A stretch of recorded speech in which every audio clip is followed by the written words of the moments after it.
Amis visiteurs, bonjour. Comme vous le savez, j'ai une petite collection d'objets historiques reconstitués et aujourd'hui je vais commencer à vous en montrer quelques-uns. Ça fait très longtemps que vous me demandez de vous montrer des choses de ma collection. Alors, dans l'absolu, c'est pas des choses qui ont une très grande valeur, mais certaines sont un peu insolites et vous allez voir que d'autres ont une histoire un peu particulière. D'ailleurs, je vous préviens, restez jusqu'à la fin, j'ai peur que le dernier objet me fasse bannir de YouTube. C'est pas du tout une blague, mais c'est assez amusant pour que je prenne le risque, vraiment.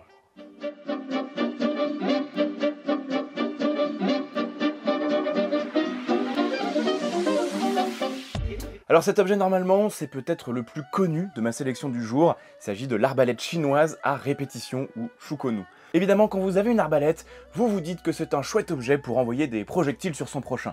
Mais le premier réflexe des gens de guerre, c'est évidemment de se demander comment est-ce qu'on peut en envoyer plus et plus vite. Voilà, et le shukonu est complètement né de cette question. Alors s'il existait des modèles simples auparavant, le modèle que nous connaissons a été perfectionné aux alentours du 3e siècle avant l'ère chrétienne, évidemment en Chine. Elle tire son nom de Zhu Zhiliang, le général ayant fait perfectionner cette arme. Alors ça semble pas évident comme ça, mais c'est beaucoup plus visible sur les autres manières d'écrire cette arbalète. Le principe est en fait très simple, vous avez un magasin au-dessus et le système qui est en dessous. À chaque fois que l'on remonte la poignée, on charge un dard, et à chaque fois qu'on la descend, le dard est tiré. Sur ma porte.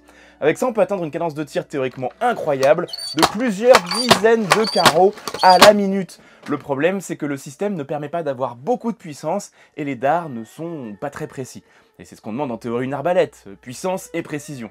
Du coup, il est très probable que cette arme ait plutôt servi pour du tir de saturation, sur des cibles peu protégées, et parfois avec des dards empoisonnés. Pour autant, elle va être utilisée pendant des siècles, cette arbalète, et va beaucoup servir sur les champs de bataille. Fait amusant également, il semble que certains modèles de shukonu aient été développés non pas pour tirer des dards, mais des billes.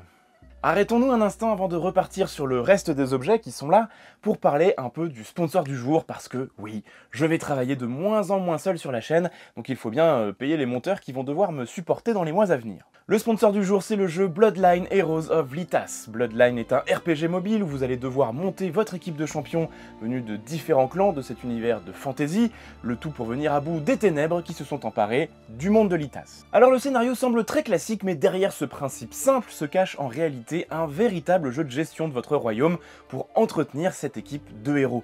Exploration de terres inconnues, résolution de questions politiques, construction de quartiers d'artisans pour générer des ressources, vous avez même la possibilité de marier vos champions pour créer de nouveaux héros sur mesure et progresser dans l'histoire, c'est quasiment infini. Vous pouvez ainsi combiner les gènes de deux races différentes pour que leurs héritiers deviennent encore plus forts. Si vous cherchez plus qu'un simple RPG et pouvoir gérer de nombreux paramètres pour améliorer votre aventure, Bloodline est peut-être ce qu'il vous faut. En plus de ça, les graphismes sont vraiment chouettes et ça rend le tout plutôt plaisant à jouer, je vous avoue. En suivant mon lien dans la description, vous pourrez essayer le jeu gratuitement et partir avec un gros pack de ressources pour commencer votre aventure dans les meilleures conditions. Moi-même je l'ai testé, exactement le même que vous, et je n'ai même pas commencé à l'entamer en plusieurs heures de jeu, donc vous avez de la marge. Sur ce, retour aux objets de ma collection, avec un élément qui a contribué au lancement même de ma chaîne YouTube.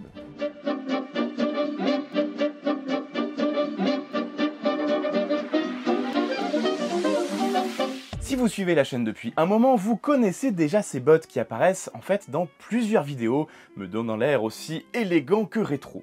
En fait, à l'origine, ce type de bottes avec un lassage haut, on appelle ça des modèles à l'aviateur. C'était d'abord des bottes d'officiers dans les tranchées de la Première Guerre mondiale, notamment chez les Britanniques et les Français. Quand les premiers escadrons militaires d'aviateurs se sont créés, les pilotes venaient d'un peu tous les autres corps d'armée, il n'y avait pas de corps défini pour l'aviation, et les bottes hautes à lacets comme celle-ci firent forte impression jusqu'à devenir un élément classique de la tenue d'aviateur et en prendre le nom, des bottes à l'aviateur. Après la guerre, l'usage va perdurer, mais l'on retrouve souvent les modèles militaires, épais et quasiment indestructibles. Il n'est d'ailleurs pas rare d'en trouver encore aujourd'hui sur le bon coin, en état d'être porté. J'en ai déjà porté, je peux vous garantir que c'est encore en très bel état. Toutefois, quelques maisons de chaussures vont fabriquer des modèles civils plus légers, plus près du pied et de la jambe, et bien plus délicats. Voilà. Alors, cette paire de bottes, elle fait partie de ces créations civiles. Ici, c'est un modèle de 1930, qui est en cuir fin, évidemment. Son histoire ne s'arrête pas là en réalité. Je les ai achetés au moment où je suis arrivé à Paris, et à l'intérieur, on avait un peu de paille et quelques papiers. Le papier servait en fait à bourrer le bout des bottes pour lui faire perdre artificiellement quelques tailles. Je pense qu'en fait elles avaient été récupérées à la Seconde Guerre mondiale ou tout juste après par quelqu'un dont la pointure était bien plus petite que mon 43,5, assez amusant. Et là vous vous demandez, je pense, pourquoi est-ce que je sais que c'est la Seconde Guerre mondiale? En fait les papiers n'étaient que des journaux datés de la Seconde Guerre mondiale et on y trouvait également un Ausweis, un document d'identité indispensable dans la France occupée par les Allemands. Voilà, c'est assez rigolo. Je l'ai fait tomber, c'est pas grave. Pour la blague, cette paire de bottes, elle a été commercialisée par une marque française de l'époque qui vendait des laines et des équipements de sport sous le nom évocateur de Qui s'use pas. Voilà, c'est tout un programme, hein, vraiment.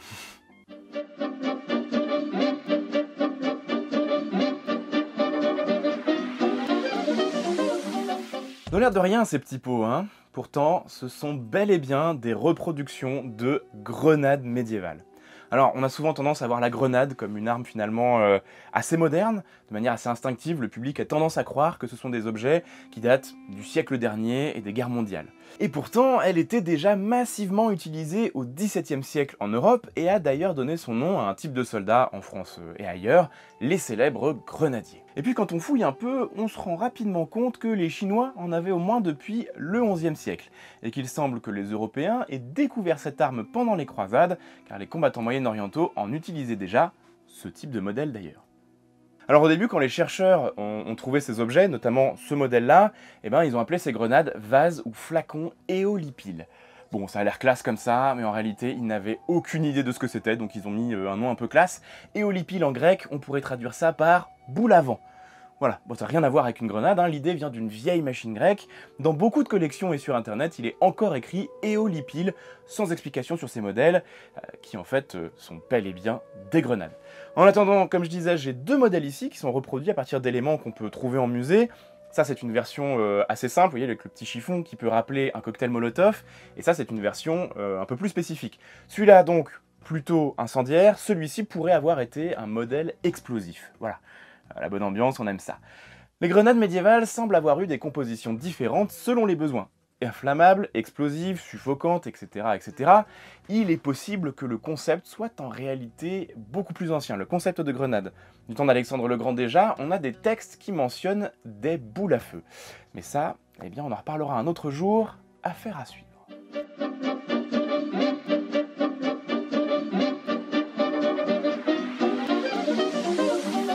Imaginez, vous êtes un archéologue sur un chantier médiéval qui date du XIVe siècle, et soudain vous tombez sur ce truc, une espèce de bouteille, une jolie bouteille en verre finalement, mais avec le col complètement vrillé comme ça. Et puisqu'on parle de vriller, c'est un peu ce qui s'est passé quand les gens ont voulu trouver une utilisation à cette bouteille, parce que cette forme si particulière, en fait, elle est parfaitement volontaire. L'hypothèse la plus folle évoque l'idée d'une gourde pour conducteur de charrette, la forme permettant de ne pas mettre du liquide partout, malgré les chaos de la route. Voilà, démonstration.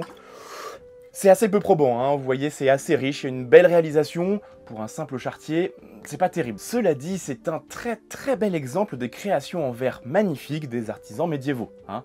Tant pis pour l'époque barbare et violente. Alors comme je disais, ce col si particulier-là, il évite de répandre le liquide qui est à l'intérieur. Pour y parvenir, il faut vraiment pencher la bouteille vers le bec isolé, et même ainsi, ça s'écoule que assez lentement. Hein. Je sais ce que vous allez me dire, c'est oui, effectivement, c'est un... Le pragmatisme, c'est un enfer à nettoyer, c'est un enfer à nettoyer. Mais cet enfer à nettoyer, c'est ce qui nous a permis de comprendre à quoi correspondait cet objet. En fait, c'est pas une bouteille, pas exactement du moins, c'est ce qu'on appelle un aspersoir, c'est-à-dire que des traces de parfum et d'huile parfumée ont été retrouvées à l'intérieur de certains modèles, et effectivement, avec un geste un peu sec, on peut s'asperger juste de quelques gouttes en préservant le liquide. Je vais essayer de le faire. C'est dans l'autre sens, c'est dans l'autre sens.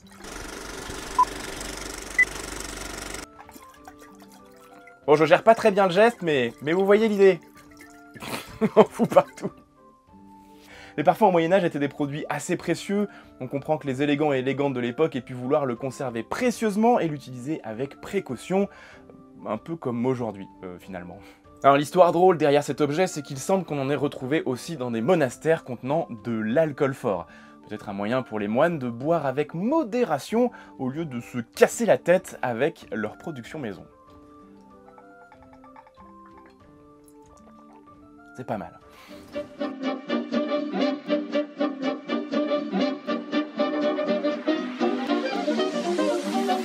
Ah, le pistolet volcanique, on pourrait le croire tout droit sorti d'une série steampunk, et pourtant il est bel et bien historique. C'est une de mes armes historiques à feu préférées, et si vous ne connaissez pas cette arme, vous connaissez probablement ses descendantes. Laissez-moi vous raconter cette histoire. Depuis l'existence de l'arme à feu, et même plus loin, comme on l'a vu en début de vidéo, les armuriers vont chercher à améliorer la cadence de tir, notamment le fait de pouvoir recharger plus rapidement. Au 19e siècle, deux Américains, Daniel Wesson et Horace Smith, s'associent pour créer des pistolets et carabines qui semblent avoir deux canons, alors qu'en fait, le tube inférieur est un réservoir de munitions. Grâce au levier de chargement rapide, ces armes semblent pouvoir tirer de manière fiable toutes les munitions de la réserve à la suite, avec une grande cadence de tir. C'est notre fameux pistolet volcanique, ici dans sa deuxième version, plus carré que la première. Alors évidemment, à l'époque, tout le monde veut le sien. Problème, les munitions de l'arme rendent cette dernière peu fiable. Ces rocket balls, comme on les appelle, sont autopropulsés. Ce sont des sortes de petites fusées dont la précision est pas terrible, ça laisse parfois à désirer. Et de temps en temps, en plus de ça, elles se coincent dans l'arme, ce qui rend cette dernière évidemment complètement inutilisable. Alors Smith et Wesson, car il s'agit bien d'eux, vont alors perdre énormément d'argent et leur compagnie va être sur le point de disparaître. Elle va faire faillite et va être rachetée par un vendeur de chemises en quête d'aventure qui remarqua bien vite que le commerce des armes était très rentable. Il va engager un ingénieur talentueux qui va améliorer les principes des fusils volcaniques pour créer une autre arme qui portera le nom de cet ingénieur, le Henry. Ce fusil était beaucoup plus convaincant que ses prédécesseurs, et il va devenir une nouvelle norme préfigurant les modèles suivants, dont vous avez forcément entendu parler. Mais si, vous savez! Oh oui, mais je réalise que je vous ai pas donné le nom du fabricant de chemises qui est devenu armurier, alors que c'est plutôt un très bon indice. Les fusils et carabines américaines emblématiques vont porter le nom de cet homme pendant plus d'un siècle, et cet homme c'était un certain Oliver Winchester.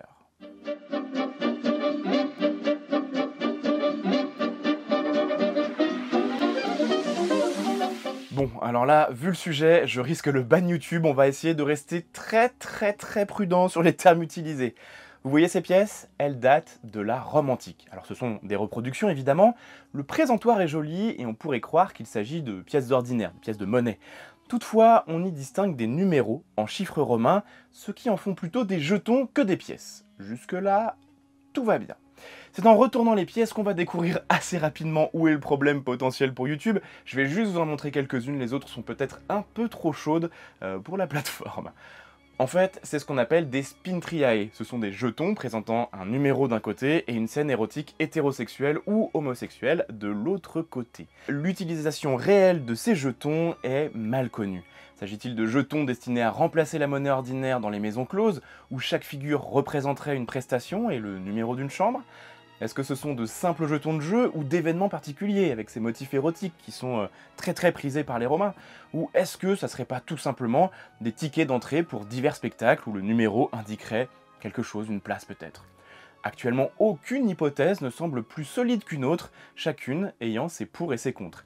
Reste que l'utilisation de ces jetons semble assez limitée dans le temps, au 1er siècle de notre ère, et ces objets insolites, je vous avoue que ça fait beaucoup réfléchir les archéologues, et ça attise énormément la curiosité des gens qui passent chez moi. Moi, ça me fait beaucoup rire. Et voilà pour ces 6 premiers objets, dites-moi en commentaire lequel est votre préféré. J'ai essayé de prendre des choses un peu variées, vous pouvez me dire également si vous voulez voir d'autres objets étonnants qui viennent de ma collection, et je ferai d'autres épisodes. Comme d'habitude, vous connaissez la chanson, abonnement, pouce bleu, cloche et commentaires, partagez pour faire connaître la vidéo. On se retrouve vraiment bientôt pour un nouveau sujet, et en attendant, n'oubliez pas que l'histoire est vivante.